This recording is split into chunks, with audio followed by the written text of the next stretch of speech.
Olá, gente, sejam bem-vindos ao meu canal Cleibson Américo, né? Um prazer tê-los aqui me escutando, certo? Aqui faremos uma aula, dessa vez sobre o Império Persa. Quem conhece meu canal sabe que os conteúdos são mais na área da teologia, mas como a história antiga também, ela interessa muito a constituição teológica, aqui daremos uma aula, né? Porque meus alunos, e é sobretudo voltado para eles, né? Para os meus alunos de história, essa aula sobre o Império Persa. Certo? Veja, a história do Império Persa é uma história também muito bonita, né, muito longa. Começa no segundo milênio antes de Cristo. Em 2000 antes de Cristo começa a história persa. Em 2000 antes de Cristo, na região da Pérsia, a região da Pérsia é onde hoje está o Irã, certo? Que na antiguidade ficava entre a Mesopotâmia e entre a Índia. Ficava nesse meio aqui, né, tendo ao norte o Mar Egeu e aqui abaixo o Golfo Pérsico. Certo? Aliás, Mar Cáspio e o Golfo Pérsico abaixo, ficava nesse espaço. E essa região, ela tinha uma linha divisória também, o Reino do Norte era onde ficavam os Medos, né, cuja capital era Itábana, certo? Ficava no norte, os Medos, e abaixo os Persas, onde ficava centralizado, né, e a capital era Persépolis, por isso deu a ele o nome de Persas. Então, os Medos no norte e os Persas no sul, certo? Isso no segundo milênio antes de Cristo. Os persas, eles eram povos arianos. Né? Povos arianos eram povos indo-europeus, que são considerados os primeiros habitantes da Ásia, da Europa, são chamados indo-europeus. Né? Inclusive, o idioma indo-europeu é o ancestral linguístico comum a todas as línguas ocidentais. O latim, o grego, né? E aí do latim, o português, francês, italiano, espanhol, enfim. Todas essas línguas, que são línguas, essas últimas que eu citei, são línguas neolatinas, elas advêm do latim, o latim advém do indo-europeu, assim como o grego, como o sânscrito e várias outras línguas, são línguas indo-europeias, certo? Então, os povos primitivos do Ocidente são os indo-europeus. Se chama de indo porque eles viveram, né, e se constituíram enquanto povo às margens do rio Indo. Né? Vejam, essa região é onde hoje está o Irã, a palavra Irã, Irianã, na língua persa, significa país dos arianos, né, arianos, Arianã, né, percebe a semelhança fonética, certo? Era a região dos arianos. Então, de 2000 a.C. até o século VIII, né, a divisão era esta, Reino do Norte e Reino do Sul, os Medos e os Persas. Mas no século VIII, né, os Medos, certo? Os Medos eles vão se unificar, eram várias cidades em estados, né, várias cidades, eles vão ser unificadas, certo? E nessa unificação eles vão se constituir como um reino forte, né, com poderio militar assim bastante acentuado, né, significativo, e o rei, né, principal que vai fazer essa unificação do Reino do Norte e dos Medos, certo? O rei Dejas e depois, sobretudo, o seu neto Ciaxares, eles vão ser unificadores dos Medos. E nesse século VIII, os Medos eles vão, uma vez tendo unificado todas as cidades e estados, eles vão se tornar uma força militar muito grande e vão dominar o Reino do Sul. E os persas vão ser dominados pelos médios, e aí se torna um império, o Império Médio-Persa, certo? Sob o comando do norte, o comando dos médios, certo? E aí a região norte e sul se torna uma coisa só, unificada, centralizada militarmente e politicamente. Isso no século VIII. Mas no século VI, no ano 550, uma das famílias do Reino do Sul, do Reino da Pérsia, a família Aquemênides, ou família Aquemênida, um dos membros dessa família, Ciro, ele vai, né, juntar também algumas cidades-estados do sul e vai se insurgir contra esse domínio do norte, né, e vai guerrear contra Astiges, que era o rei dos Médios, dos nortes, e vai fundar um império. Ele vai vencer, né, o exército do norte, né, e Ciro era um grande estrategista militar, né, unifica forças militares, vence o Império do Norte, e dessa vez a dominação que era do norte para o sul agora vai se tornar do sul para o norte. Já não vai ser mais, a Pérsia já não vai ser mais dominada pelos médios, vai ser agora pelos persas. Né? Os persas vão dominar os médios. Então o sul domina agora o norte e unifica todo o poder. todo o poder agora unificado sob o comando, né, sob o Império de Ciro. Ciro é o unificador do Império Persa, é o iniciador do Império Persa, esse império que vai ser expansionista, vai ter uma expansão assim territorial militar muito grande mesmo, certo? Para vocês terem uma ideia, essa dominação persa, ela vai desde o Indo, que fica, né, no norte da Índia, até o Nilo, que fica no norte do Egito. Se você olhar isso no mapa, é uma faixa territorial assim, imensa, né, puxando também ainda, né, para o norte, né, e isso Ásia, Ásia Menor, Ásia Central, é, enfim, Israel, Síria, Líbano, né, por ali vai ser tudo dominado pelo Império Persa, certo, gente? O Império Persa até tentou chegar na Europa, mas quem vai fazer uma frente são os gregos, né? Os gregos, os espartanos, mas aí a gente vai ver em outra aula essa resistência que os gregos vão fazer aos persas, certo? Então, esse domínio persa, né, sobre Ciro, né, Ciro ele depois vai ser sucedido por Dario I, né, depois Cambises, depois Xerxes, enfim, né, vai haver a sucessão. Foi um império muito forte, uma característica do Império Persa era a tolerância, eles eram muito tolerantes com os povos dominados, certo? Diferente de outros impérios, por exemplo, o Império Babilônico, né, o Império que falei noutra aula, o Império Babilônico, eles não eram nem um pouco tolerantes, eles dominavam, destruíam a religião, os deuses, os templos, enfim, né? Já o Império Persa não, o Império Persa ele dominava as regiões, né, mas ele respeitava a religião, respeitava o templo, respeitava o culto, né, respeitava os povos, não levavam cativos, isso fez com que ele sofresse muito menos insurreições, né, muito menos resistências dos povos dominados. Isso os povos viviam em uma relativa paz com o Império Persa, porque o que o Império Persa fazia era apenas deixar governantes, né, eram chamados sátrapas, já que eles dominavam o longo Império Persa em satrapias. Satrapias é a mesma coisa que províncias. Né? Então, sátrapas são os provinciais, os governadores dessas províncias. Em Israel, por exemplo, né, que foi uma outra aula que nós vimos, lá tinha um sátrapa, né, tinha um governante persa, certo? Vejam, e a partir do ano 490, o Império Persa ele já tinha dominado tudo isso que eu falei para vocês, começa também a querer ir à Europa.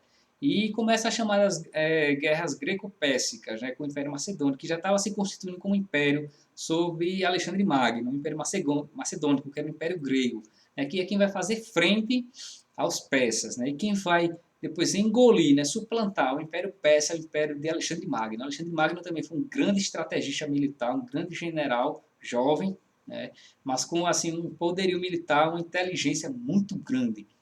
E quando a gente for estudar o Império Macedônico, a gente vai ver como Alexandre Magno consegue vencer o Império Persa, certo, gente?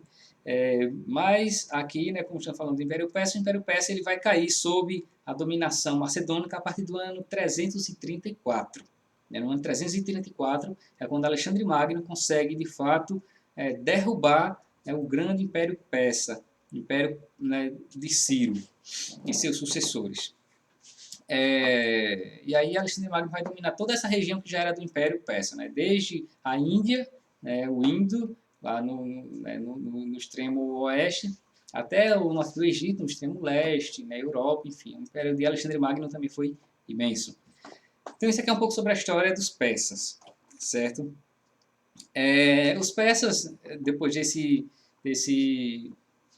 dessa dominação em 334 por Alexandre Magno, no ano 642 já depois de Cristo, a Pérsia ela vai ser dominada pelos árabes. Né? Quando a gente for estudar a civilização islâmica, a gente vai aprofundar um pouco sobre isso. Certo? Eles vão ser dominados pelos árabes, né, que eram muçulmanos, no ano 642 depois de Cristo, e toda essa região vai se tornar islâmica até hoje. É por isso que Iraque, Irã, Afeganistão, que é onde ficava essa região da Pérsia, toda ela é de maioria muçulmana. Isso deveu-se a essa dominação árabe desde o ano 642, né? Isso século VII, depois de Cristo, certo?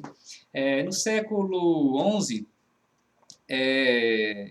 essa região que até então estava dominada pelos árabes vão ser dominados pelo Império Turco, o Império Turco Otomano, que também era um império de origem islâmica, e no século XIII pelos mongóis, certo? A Mongólia, né, que também tem um poderio teve um poderio militar grande. Isso a gente vai ver um pouco quando estudarmos sobre a China, certo, gente? E essa região só vai se tornar unificada, independente novamente, e inclusive com o nome de Irã, a partir somente agora, já bem perto de nós, de 1935. Essa região persa começou a se chamar Irã oficialmente só em 1935. E lembrando, como já falei, a palavra Irã significa país dos arianos, Arianã, certo? Vejam, deixa agora alguns aspectos importantes do Império Persa. Primeiro, a política. Como era organizada a vida política do Império Persa. Veja, a política persa era uma política monárquico-teocrática. Monárquico porque a administração era centralizada, tinha o imperador persa, que a palavra monar, né, vem de monó, significa um só, isso aqui é uma expressão grega, mono, um só, e árquico significa poder, ou seja, monárquico, monarquia significa o poder de um só. Era uma administração centralizada, monárquico. E era também teocrática, a palavra teocrático, né, já falei isso em vários momentos aqui. Theo significa Deus e kratos significa poder, certo? Ou seja, era o poder de Deus, o poder da religião, o poder religioso. Era um império em que o poder religioso e o poder político eles se confundiam, né? Coabitavam, era praticamente a mesma coisa, né? O imperador ele também exercia um poder religioso. Não era como a civilização egípcia, por exemplo, onde o imperador, né, o faraó, ele era também considerado uma divindade, não era assim na Pérsia, né, o imperador persa ele não era considerado uma divindade, mas o poder religioso também dependia de suas ordens. Né? Então, a religião vai ter uma influência muito grande sobre a vida política no Império Persa, certo? Então, sobre a política, basicamente isso, né? Ainda poderia destacar aqui que o Império Persa assim, foi um império que investiu muito em estradas. Isso nessa dimensão política é importante destacar isso. O Império Persa ele construiu muitas estradas. Isso vai facilitar muito depois ao Império de Alexandre Magno, né? E, enfim, depois todo um comércio que vai haver entre o Oriente e o Ocidente graças a essa longa rede de estradas que o Império Persa construiu. Né? Vai ser útil para eles e para, né, os impérios sucessivos nessa região, né, que vai né, unificar muito e colocar muito em contato Oriente e Ocidente, certo? No aspecto econômico, a gente pode destacar aqui, né, o uso da moeda. Né, o Império Persa faz uso monetário de uma moeda própria, eles chamam essa sua moeda de dárico, ou seja, a moeda de Dario, né, do imperador do rei Dario, certo? Essas moedas elas eram cunhadas em ouro e em prata, né, e servia como, né, troca mesmo monetária comercial. Na agricultura, ainda nesse universo da economia, a agricultura também foi algo muito significativo, como todas as outras civilizações da antiguidade, já que eles se constituíam em torno de rios, certo? O pastoril e o artesanato, né? Isso são aspectos da economia. Moeda, agricultura, pastoril e artesanato. No aspecto social, da sociedade, a gente pode aqui destacar a hierarquia que havia. Era uma sociedade bastante hierarquizada em castas. Né? Casta significa estratos sociais, né? Hierarquia social. Nós tínhamos no topo da hierarquia, se a gente imaginar assim uma pirâmide, nós temos a família real, certo? Nós temos os sacerdotes, que era uma casta muito forte. Os sacerdotes eram um poder assim, era um poder religioso, mas que tinham uma força política, né, muito forte, a classe sacerdotal. Depois os burocratas, que eram os administradores, os sátrapas, né, estão aqui nesse universo. Depois o poder militar, os comerciantes, os camponeses e, por último, os escravos, que eram também prisioneiros de guerra. Então a hierarquia era basicamente essa estrutura piramidal, certo? Assim se constituía a sociedade no Império Persa. Outro aspecto importante aqui a destacar é o aspecto religioso, a religião. A religião oficial do Império Persa era o zoroastrismo. O zoroastrismo é uma religião fundada pelo profeta Zoroastro, ou também chamado de Zaratustra, que viveu na Pérsia, né, no século VII. Certo? Ele funda essa religião chamada zoroastrismo, que é uma religião que tem uns aspectos também muito semelhantes com as religiões monoteístas, né? Sendo que essa religião zoroastrismo era uma religião dualista, ou seja, né, Zoroastro preconcebia a ideia de um Deus bom e um Deus mau que vivia conflitando entre si. Esses dois deuses, o Deus do bem e o Deus do mal, eles coabitam, ora um vence, ora outro vence. Isso acontece tanto no nível, né, macrocósmico, como também no nível microcósmico, que é dentro do ser humano. Dentro do ser humano há esse conflito entre o bem e o mal. O deus do bem, o Zoroastro ele chamava de Ahura Mazda, ou Hormuz Mazda. Era o deus do bem, o deus da luz, era o deus que provocava o bem, as boas ações, né, o sucesso, os êxitos, enfim, era o deus do bem. E o deus do mal era chamado de Ahriman, era o deus das trevas, o deus da escuridão, né, era o deus que provocava os males que sobrevinham ao império. Certo? E esses mesmos deuses, eles tinham, como já falei, não só essa influência cósmica, mas também essa influência microcósmica. Dentro de cada ser humano havia o conflito entre o bem e o mal. Esse caráter dualístico, isso depois vai perpassar muito, né, para as crenças filosóficas, por exemplo, o maniqueísmo, né, que é uma crença filosófica que também divide dessa forma, né, a realidade é um conflito entre o bem e o mal, e isso vai, no cristianismo primitivo, né, vai ter uma importância, né, porque, sobretudo, o filósofo cristão do século IV, Agostinho de Hipona, Santo Agostinho, ele vai ser maniqueu, depois vai romper muito com o maniqueísmo e vai escrever muito combatendo essa ideia dualista, né, do maniqueísmo e trazendo, né, a mensagem cristã para a filosofia, né? Enfim, isso aqui é assuntos para as próximas aulas e os próximos vídeos, certo? Algumas das crenças do zoroastrismo é o seguinte, veja, primeiro a crença de juízo final.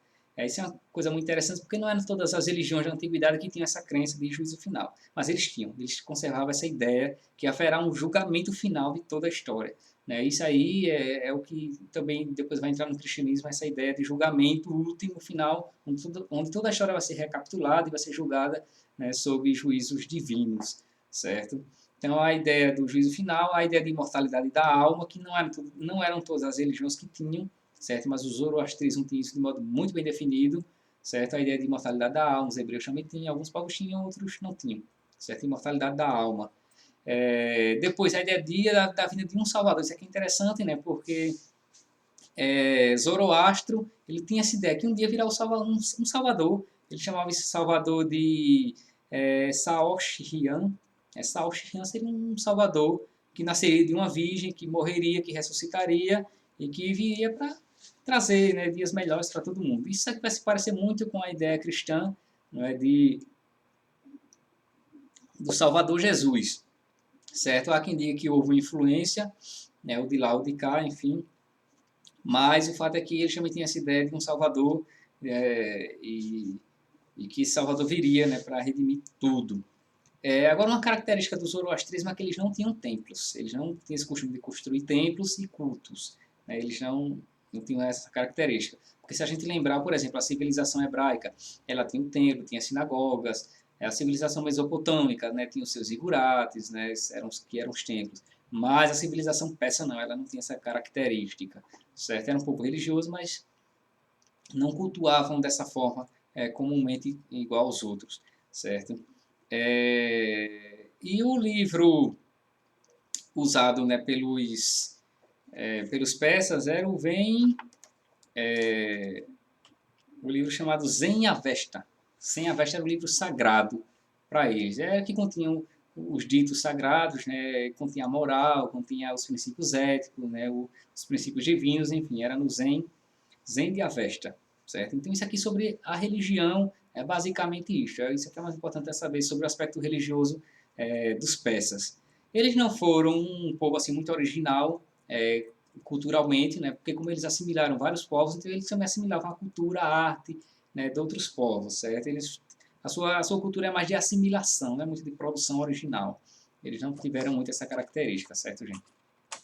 Então, em resumo, é praticamente isso sobre a história dos persas. Né? Quando a gente for estudando outras civilizações, como, por exemplo, a espartana, né, a grega, a gente vai ver alguns contatos que eles tiveram com os persas, né, no sentido de batalhas, né, no sentido de guerras, enfim, né, de perda, de ganho de territórios, a gente vai acabar voltando aos persas. Mas nos persas enquanto persas, somente neles próprios, é basicamente isso que eu falei para vocês, tá certo? Então, qualquer dúvida que vocês tiverem, vocês podem colocar aqui nos comentários ou nós tiramos posteriormente, tá certo? Se gostou desse vídeo, né, se inscreva aqui no canal, dê lá o seu like, eclipse homérico, tá certo? Muitíssimo obrigado. E esta aula foi sobre o Império Persa. Um abraço.